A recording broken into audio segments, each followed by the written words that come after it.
न्याय के लिए अदालत की व्यवस्था से सब परिचित हैं, जहां आरोपित पेश किए जाते हैं, सुनवाई होती है, दोष सिद्ध हो तो सजा, अन्यथा रिहाई। अब इसी क्रम में यह कहा जाए कि एक अदालत ऐसी भी लगती है जहां देवी देवताओं की पेशी होती है। बेशक आप हैरान रह जाएंगे। बस्तर के केशकाल में लगती है एक ऐसी अदालत जहां देवी देवताओं की पेशी होती है। प्रार्थी के रूप में मौजूद श्रद्धालुओं की शिकायतों के आधार पर देवी देवताओं को निलंबन, मान्यता समाप्ति से लेकर सजाए मौत तक का दंड सुनाया जाता है।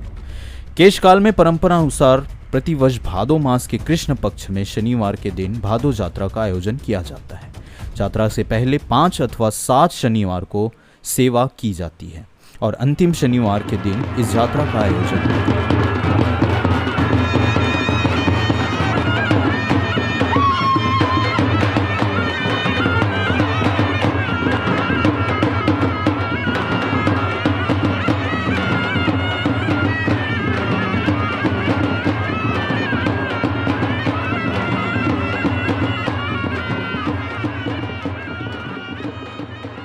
इसमें 9 परगना में फैले हुए 55 राजस्व ग्रामों में विराजित तमाम देवी देवता लाठ, आंगा, छत्र, डोली आदि के रूप में यहाँ लाए जाते हैं।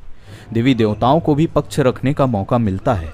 मौका गांव पर आपदा या विपत्ति अथवा पूजा अर्चना के बाद भी जिंदगी में परेशानियां बनी रहने पर देवी देवताओं को दोषी ठहराते हुए भंगाराम माई की अदालत में शिकायत की जाती है।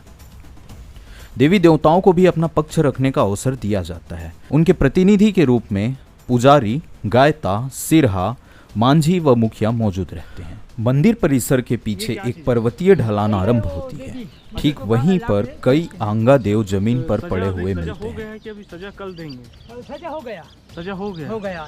अच्छा, तो यहीं पे होता है? हाँ, यहीं पे होता है। यहाँ क्या क्या चीज है अभी? यहाँ वही आदमी का बनाए मूर्ति, आंगा, लाठ, हाँ। डोली, सारा बस भारत का, बस्तर का सामान है। इसी को मानते हैं बस्तर में देवी।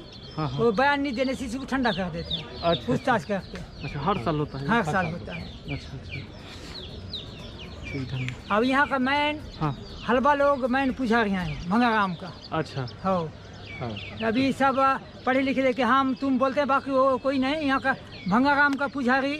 देवता तो देवता है और उनका मान करने की परंपरा भी है। देवता को प्रसन्न रखने के हर जतन किए जाते हैं तथा सिरहाओं के माध्यम से देवताओं द्वारा रखी गई हर मांग को पूरा करने की कोशिश की जाती है। देवता है तो कुछ भी मांग ले, ऐसा नहीं है। बहुत सख्त मोल भाव देवताओं और भक्त के बीच में होता है। बकरे की मांग से शुरू हुई बहस भक्त के इनकार और चीख चिल्लाट भरी तरकार से घटते घटते मुर्गे तक भी पहुंच जाती है। भंगाराम की यह अदालत नीरछीर विवेक करती है। वह कभी समझाइश से भक्त और देवता के बीच विवाद को समाप्त करती है तो कभी किसी देवता को कैद करने अथवा नष्ट करने का भी निर्णय दे सकती है। यही कारण भी है कि भादो जात्रा में महिलाओं का प्रवेश, यहाँ तक कि प्रसाद ग्रहण करना वर्जित रखा गया है। इसका कारण उनके कोमल मन को माना गया है। चूंकि देवताओं को कैद किया जाना अथवा नष्ट किया जाना एक भावुक क्षण होता है। पुजारी ने इस जानकारी में आगे जोड़ा कि कभी कभी कुछ साल बीत जाने के पश्चात भक्त को अपने कैद देवताओं की याद आती है अथवा उसे लगता है कि सजा पर्याप्त हो चुकी है। अब देवता को छुड़ाकर लाने और सम्मान देने से उसकी बात सुनी जाएगी और समाधान भी उससे मिलने लगेंगे, तो वह इसकी अपील भी भंगाराम में आकर कर सकता है।